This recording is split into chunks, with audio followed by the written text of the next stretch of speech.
Alors, bonjour, mesdames, mesdemoiselles et messieurs. Je suis Sergio. Et aujourd'hui, je vais vous entretenir sur quelque chose de plus flyé, disons, moins terre à terre. C'est bien beau parler des problèmes de l'humain, mais c'est bon de temps en temps aussi élargir notre esprit vers des sujets qui sont un petit peu plus, disons, cosmiques. Alors, la réincarnation et le mandat systémique. La réincarnation, bon, pas mal tout le monde a son idée là-dessus, surtout ceux qui, ça fait plusieurs années, qui étudient l'ésotérisme, l'expérimental, différentes sections occultes. Il s'en est dit beaucoup sur la réincarnation. Globalement parlant, la réincarnation, eh bien, c'est le retour des âmes sur la Terre qui vont faire un petit tour dans le monde de la mort. Et dans le monde de la mort, eh bien, ils rencontrent certaines entités. L'ego, il disparaît. En tout cas, il disparaît dans le sens que ça n'a pas que la même ego que la personne va se réincarner. Le plan mental, le plan vital, le plan astral, eh bien, ils sont dedans. Bien, ces plans-là vont être restructurés, étudiés par des entités, on va dire, spécialisées, des scientistes de l'esprit, qui vont étudier qu'est-ce qui s'est passé, un peu comme on pourrait décortiquer un robot, disons, ou un ordinateur. Ouais, quelle sorte de programme qu'il a utilisé, comment que le programme a été utilisé, est-ce que le programme a été déficient, est-ce qu'il a rencontré, par exemple, comme quoi qui était programmé, est-ce qu'il a suivi sa programmation, est-ce qu'il a dévié, est-ce que, bien, finalement, qu'il n'a pas respecté du tout. Nous parlons alors ici de cas plutôt genre, assassin, violeur, bon, peut-être un petit peu moins pire que ça, mais des gens qui ont plutôt œuvré dans le sens régressif du terme au niveau de l'évolution. Des gens qui n'ont pas nécessairement respecté le plan de vie. Parce que comme je dis souvent, comme je l'ai déjà dit souvent d'ailleurs, il y a la programmation et il y a le plan de vie. Et un plan de vie, ça change dans une vie. Un plan, c'est un plan. C'est comme dans l'armée, par exemple, il va y avoir un plan à suivre. Un plan de match, on pourrait dire aussi dans le sport, ça va être différentes personnes qui vont travailler ensemble pour établir un plan. Un plan, d'ailleurs, si on prend l'exemple d'un match de hockey, chaque personne a sa programmation, chaque personne a son talent, sa volonté, et le plan, lui, il va être étudié et transmis aux joueurs par le coach. Maintenant, est-ce que le plan va marcher? Parce que dans le sport, il y a quand même une multitude de personnalités, n'est-ce pas? Beaucoup d'égos qui sont sur la patinoire. Et puis, ils vont rencontrer un autre plan, le plan adverse.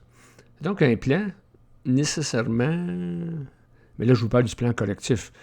C'est sûr qu'un plan individuel, malgré qu'un plan individuel, vous allez être confronté à une collectivité. Hein? Vous êtes parmi des gens, vous avez un environnement, vous avez vos parents, vos enfants, votre femme, votre mari. Vous êtes quand même installé dans une collectivité devant laquelle vous allez expérimenter vos points de vue, vos actions qui auront des conséquences. Et c'est ces conséquences-là qui vont quand même déterminer votre capacité d'être ou ne pas être. Mais tout ça, ça fait partie donc du petit voyage terrestre là, qu'on appelle la réincarnation. Et à ce niveau-là, eh bien, mais que vous soyez décédé, eh bien, vous allez passer au grand bureau. Dans mon temps, que j'étais jeune, on me disait devant le juge, le grand juge. Et là, eh bien, vous allez vous expliquer. Comme un bon avocat, vous allez avoir à justifier ce que peut-être vous n'avez pas fait comme faux, etc., etc. Mais là, faites attention. Tout est filmé, hein? C'est remarquable comment en haut, c'est comme en bas, comme disait l'autre. Fait que faut faire attention à ce que vous dites, sinon on va vous remettre la tête tout de suite. Hein? Ils vont dire, Sergio, on t'a vu, là, en 1966, là, sur le coin de la rue, là. On t'a vu flirter avec une petite fille, là. Il me semble que t'étais un peu trop loin, là. Tout est su, tout est connu. Et voilà. Fait que la réincarnation, c'est ça. C'est, je dirais que c'est... comment est-ce qu'on appelle ça? C'est une voie de transition. C'est le transit entre le plan terrestre et le plan invisible. Et la réincarnation, eh bien, c'est l'entre-deux. Vous allez recommencer à nouveau. Vous allez vous réincarner avec un nouvel ego. Une âme qui va encore avoir certaines mémoires de base. Et puis des mémoires aussi, notamment karmiques. Un vital qui va correspondre, le vital va correspondre à votre plan de vie, votre karma aussi. Autrement dit, vous pouvez vous réincarner handicapé, atteint de cancer pas très jeune, etc. Là, il vous manque un bras, une jambe. Vous pouvez vous réincarner aussi en déficience intellectuelle. Tout ça, ça fait partie de la programmation dans votre plan de vie. Vous pouvez vous réincarner millionnaire, un fils de millionnaire, pauvre dans la rue, grande famille. C'est que, on dit souvent que les gens, les âmes, choisissent leur réincarnation. Ils choisissent le plan de vie. OK? Comment ça va se dérouler? La seule chose qu'ils ne savent pas, c'est caché. C'est la condition dans laquelle ils vont vivre le plan de vie. La condition. Tu peux t'incarner milliardaire, ben, appartenant à une famille milliardaire. Tu vas peut-être avoir des parents médiocres. Je veux dire, tu peux avoir un père inceste. Voyez-vous? Comme tu peux te réincarner dans une famille très pauvre et avoir des parents très attentionnés. Voyez-vous, c'est assez complexe un peu. Mais c'est même ça marche. Il faut faire attention. On ne choisit pas nécessairement la condition. On ne la choisit pas. Tu peux bien être en Afrique, très riche. Mais là, tu vas avoir beaucoup d'ennemis. Fait que tu peux bien te réincarner en Haïti. Comme tu peux te réincarner à Hollywood ou à New York. Ça dépend. Ou déjà un pays en guerre. C'est ça qui, je dirais pas la surprise, mais le côté mystérieux, hein, finalement. Excusez. Mais toi, comme tu as perdu tes mémoires, tu as perdu ta personnalité. Parce que la personnalité, ça recommence aussi en neuf, hein, avec l'ego. Tu vas être une toute autre personne. Et puis, ce qui se passe aussi au niveau de la réincarnation. Les égos, tous les égos qui meurent, quand vous, par exemple, vous mourrez, vous avez un égo. Mais les milliers de personnes qui meurent par jour, les égos, ils ne sont pas détruits. Ils ne sont pas détruits. Il n'y a rien qui se détruit. Alors, ils sont transportés, amenés. C'est ce qu'on appelle un conglomérat. Un conglomérat ou un agrégat. Un endroit où tous les égos qui ont été finalement éliminés de la nouvelle réincarnation sont amenés dans ces endroits-là. Et pour les futures réincarnations, ces égos-là, ils vont être plusieurs, même, on peut en prendre plusieurs. Ils vont se réincarner tous ensemble. Au lieu d'avoir un égo, ça devrait être plusieurs. Dans des gens qui, finalement, c'est sûr que ça ne sera pas des prix Nobel du supramental, admettons. Ça ne sera pas des comment est-ce qu'ils appellent ça, des KI, pas des KI, des IQ, trop élevés. Mais ils vont avoir, ils n'auront pas une lucidité, je dirais, très subtile de la vie. Ça sera un peu, je pourrais appeler quasiment des itinérants astraux. Ça va être des gens qui ils vont regarder la vie très, très globalement. Ils ne seront pas attirés nécessairement par leur entourage. Ça va être des gens possédant pas trop de volonté. Ils vont vivre dans le courant de la vie, où ce que la vie va les amener. Ça va être des êtres solitaires. C'est sûr que beaucoup de gens là-dedans, de ces gens-là que je vous ai dit qu'il va y avoir plusieurs égos, souvent ça va être des gens qui vont se ramasser en institut psychiatrique. Parce qu'ils ne seront pas capables de s'équilibrer intérieurement. Ils vont être terriblement manipulés. Et ces gens-là, souvent, ils vont servir à faire vivre des expériences à d'autres personnes, vis-à-vis d'eux autres. Ça va être des gens qui vont, par exemple, se présenter devant une personne et cette personne-là va les juger, va vouloir s'en débarrasser. Mais l'autre, lui, il va avoir un attachement vers lui, puis il va être porté à vouloir créer une certaine camaraderie,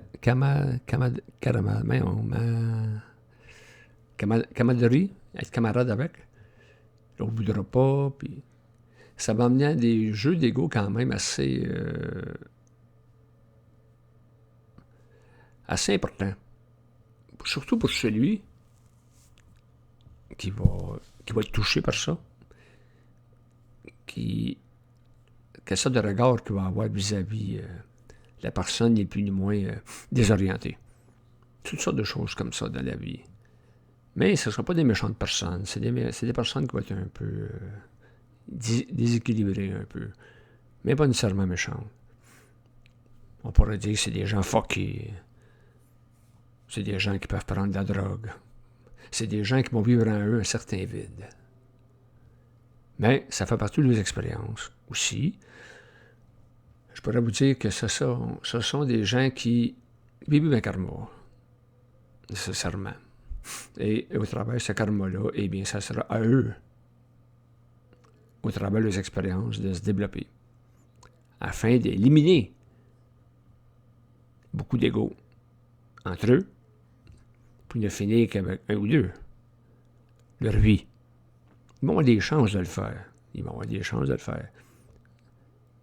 ne seront pas abandonnés. Ils vont avoir des gens qui vont venir à eux, puis ils vont les aider, tout au moins leur proposer. Et puis là, on va voir ce qui va se passer si la personne qui est ainsi incarnée va pouvoir avoir un petit peu de lucidité pour se débrouiller. Des bonnes gens quand même, des gens simples. Et maintenant, le mandat systémique. Le mandat systémique, ça, c'est très différent. Tu te réincarnes pas, tu te réincarnes plus. Parce que dans la réincarnation, bon, t'es pas obligé, c'est-à-dire, si tu manques ton coup, tu vas te réincarner encore, et ainsi de suite. Hein? Il y a toujours une seconde chance, dans le sens de recommencer. T'es pas condamné, là, puis réessayer. C'est à toi d'y voir. Tu sais.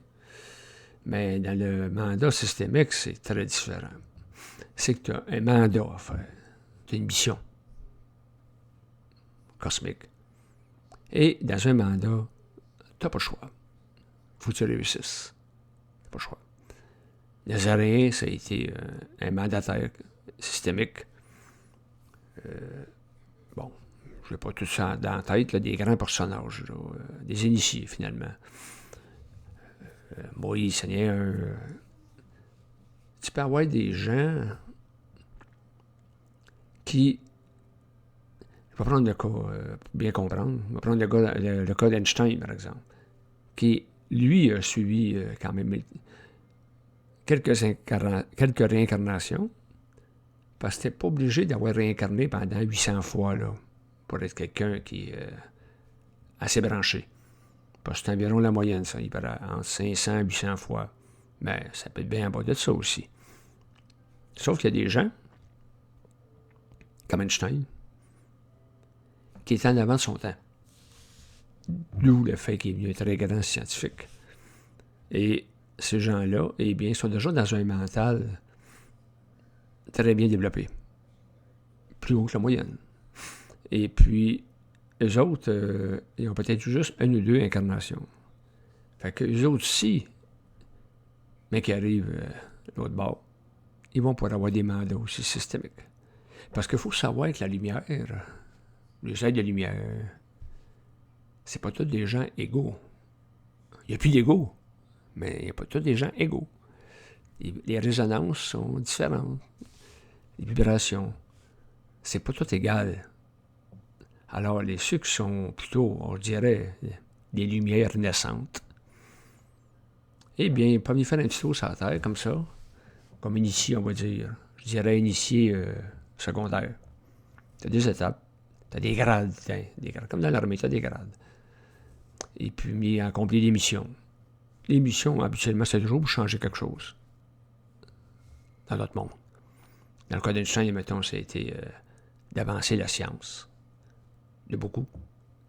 Et il y en a d'autres. C'est plutôt que vous en connaissez, vous me direz. Mais il y a d'autres grands bonhommes ou femmes qui ont eu des mandats systémiques comme ça pour venir donner un petit coup de main. Ce ne sont pas des Melchizedek, là. Melchizedek, c'est des instructeurs de l'humanité, puis eux autres, ben, ils viennent pas d'ici. Ils viennent vraiment d'en haut, comme le Nazaréen. Bernard de Montréal, selon, entre nous autres, entre vous et moi, là, OK, personne ne nous entend. Selon la rumeur que j'ai entendue, c'était, Bernard avait demandé, Bernard, c'était pas Bernard, là, c'est l'entité. Lui, à la condition qu'il vienne donner des instructions sur la Terre, il voulait revenir puis être un instructeur Melchizedek. L'autre bord. C'était sa condition pour s'incarner. Donc, est-ce que Bernard était vraiment un esprit des hautes sphères, ou je sais pas quoi, là, dans les grades, là, ou c'était quelqu'un qui avait évolué beaucoup, un peu comme Einstein, puis il a atteint un niveau supérieur pour faire un mandat. Je sais que dans les séminaristes de Bernard, plusieurs pensaient que Bernard, il avait été Jean le Baptiste. Ce que supposément, il a régné. Il a régné ça. Il a-tu nié parce qu'il voulait le nier? C'était-tu parce que c'était vrai que c'était pas... c'était vrai que c'était pas vrai, finalement? Je sais pas. Ça, je suis pas au courant de ça. Pas plus que c'était vraiment ce qui s'appelle un ascensionné, je parle, là. Qu'on n'a pas vu trop ça, un ascensionné, un être descendant. En tout cas, ça, je sais pas. Mais c'était quand même un mandataire systémique. Ça. Bernard, c'était un de ceux comme les Nazaréens, Moïse, Abraham, et tous des grands noms là, de l'évolution. Il était vraiment programmé, lui, pour élever la vibration de son environnement immédiat, comme au Québec-ci.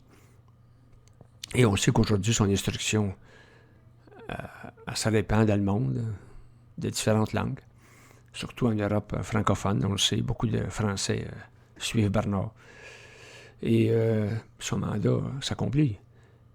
Je dirais que Ça ne veut pas dire que le monde va changer demain.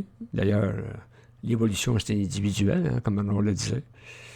Donc, Bernard remarquait plus, je dirais, l'évolution individuelle que le Nazaréen, par exemple, qui lui a marqué plus la collectivité. Et le Nazaréen, lui aussi, c'était dans le sens qu'il y avait beaucoup de barbarie à cette époque-là. Dans le temps du Christ, là, disons que ça jouait du sabre pas mal. Les coups tranchés, là, peut-être ça. Fait que l'époque n'était pas la même. Comme l'instruction n'était pas la même. Mais le mandat, c'était un mandat. Et le Nazaréen ne pouvait pas se tromper, ni Bernard. Il fallait que l'action soit très bien inscrite dans son mandat. Et je considère que Bernard y a bien réussi. Et il y en a un autre ici. Lui, c'était un petit peu plus occulte, parce que c'était un occultiste en lui-même, c'était le comte de Saint-Germain. Certains le connaissent, d'autres moins. Mais lui, son mandat, c'était plutôt collectif aussi. C'était un mandat, d'ailleurs, pour vous donner une petite idée, les États-Unis, les pères fondateurs des États-Unis, il y avait beaucoup de francs-maçons là-dedans parce que le comte de Saint-Germain a créé la franc-maçonnerie. Et d'ailleurs, il y en incarnait un là-dedans. Là. Je ne me rappelle pas des noms, qui est très connu, un des pères de la Confédération. Là. Son nom ne me revient pas. En tout cas, c'était lui parce que le comte de Saint-Germain a incarné, ben, dans le sens incarné, il a rentré dans des corps de gens importants de cette époque. Et puis, donc, la fondation des États-Unis, et il aurait aussi provoqué la Révolution française. Et puis, Première Guerre mondiale, Deuxième Guerre mondiale. Et autrement dit, il était beaucoup dans le collectif.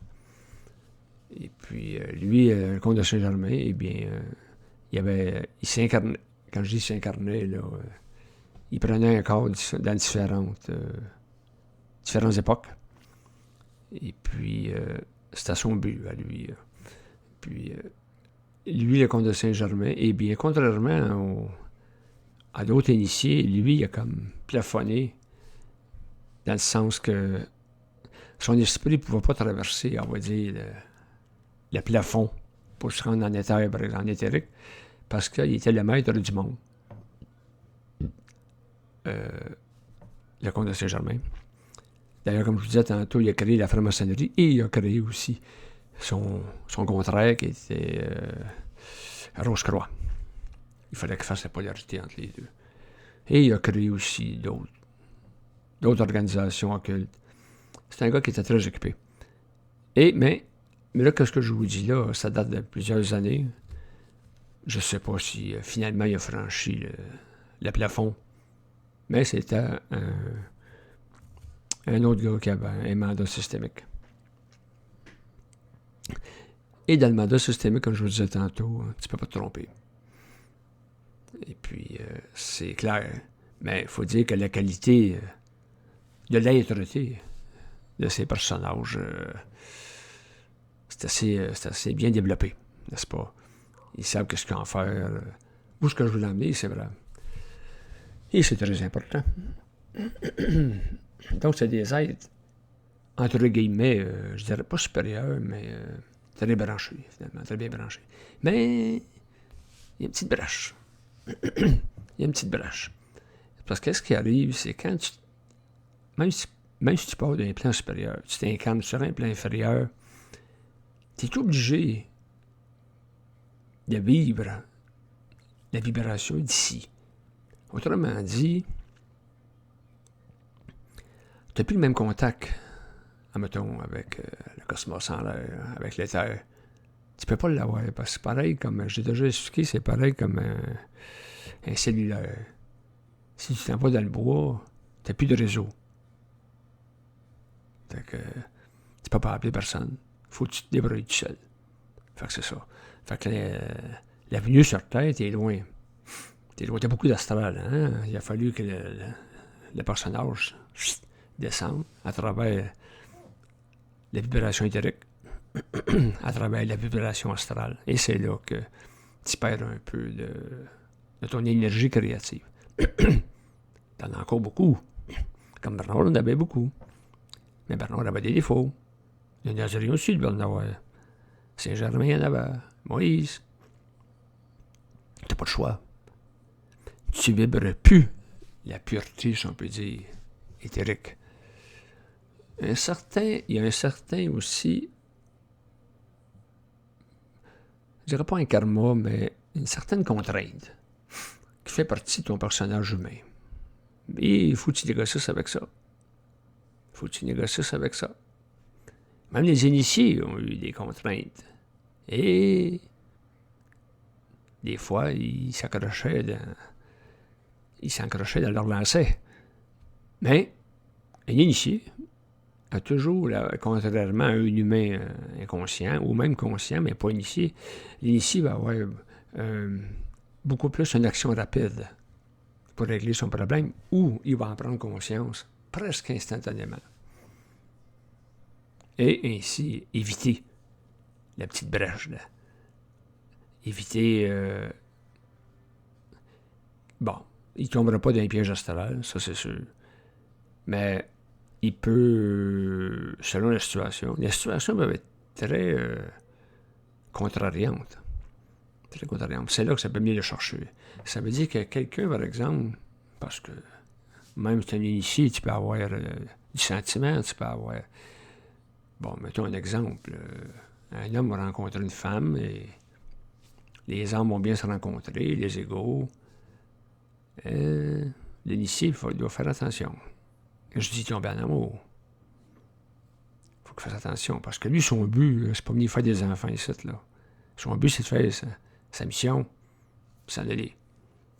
Malgré que, supposément, le Nazaréen a fait des enfants. On ne sait pas, ça se peut. Mais lui, c'était peut-être dans son mandat aussi, c'est qu'on ne sait pas. Fait que, c'est sûr qu'il n'y a pas un mandat de pareil. Il n'y a pas un personnage de pareil. Il y a toutes des raisons différentes. C'est ça qui est intéressant. C'est beaucoup... c'est très variable. Mais ce qu'il faut retenir, c'est que le mandataire systémique n'a pas le choix. Il faut que ça marche. Ça prendra le temps que ça prendra. Et puis, quand même, je dirais probablement qu'il y a une limite aussi, une limite de vie. Le Nazaréen la connaissait. Bernard devait la connaître au niveau de l'esprit. Daniel Kemp, je ne sais pas. Je ne sais pas vraiment si c'était un mandataire systémique. C'était très avancé. Il y avait une extra-lucidité avec les plans. D'ailleurs, c'est ce qu'il disait. Bon, supposant que c'était un mandataire systémique, ben, il est mort jeune. Fait que, c'est-tu parce que c'était le plan de vie qui était destiné? Ça se peut. Je ne sais pas. Fait que les initiés systémiques, ils n'ont pas le choix, là. Dans le sens du devenir. Ils ont le choix des actions. Ils n'ont pas le choix de ne pas se tromper. Mais je crois pas qu'il y ait le choix d'avoir une existence à pu finir. Il y a un mandat à faire, il faut qu'il le fasse. Je prends un exemple, là. Ça peut être un mandataire systémique qui va empêcher la Troisième Guerre mondiale. Admettons. Fait que, et un coup qu'il réussit sa mission, eh bien, il faut qu'il s'en aille. Fait que c'est pour ça que c'est très important qu'il n'y ait pas d'attache ici. Selon les cas. Et puis, dans le cas, par exemple, du Nazaréen, son but, c'était de faire descendre l'énergie de l'amour. C'était son but. Bernard, c'était l'intelligence. Selon des sources occultes, Moïse, c'était la volonté.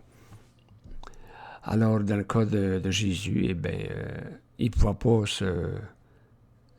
pas descendre dans le monde des morts avec la vibration qu'il y avait. Je veux dire, il fallait qu'il descende sur Terre. Il fallait qu'il meure pour aller dans le monde des morts.